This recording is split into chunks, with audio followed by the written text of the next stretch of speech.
పద్మావతి వాళ్ళ అమ్మ అయితే పద్మావతి వాళ్ళ ఇంటికి వస్తుంది. ఇక అక్కడే ఉన్న స్నేహాన్ని చూసి, ఏంటి ఈవిడ గారేనా నా కూతురు కాపురంలో చిచ్చు పెట్టింది? అయినా ఇలాంటి వాళ్ళు ఉండడం వల్ల ఎంతోమంది కాపురాలు కూలిపోతున్నాయి.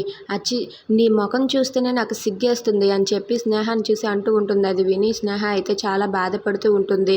అయినా సరే నిన్ను నీ కన్న వాళ్ళు ఎలా పెంచారమ్మా?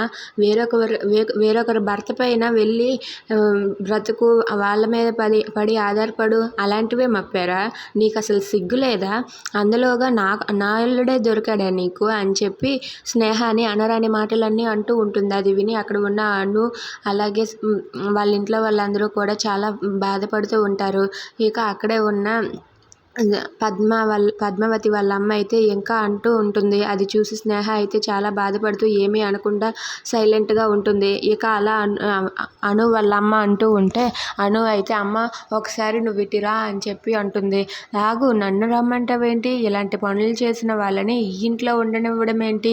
నన్ను పక్కకు రమ్మనడం ఏంటి? ఇలాంటి పనులు చేసిన వాళ్ళు ఇలాంటి పవిత్రమైన ఇంట్లో ఉండడానికి వీల్లేదు. అయినా నీ కడుపులో పెరుగుతున్నది బిడ్డ అని నువ్వు అనుకుంటున్నావా? అది మహా పాపమే. ఆ పాపాన్ని పెంచుకుంటున్నావే నీ కడుపులో నువ్వు.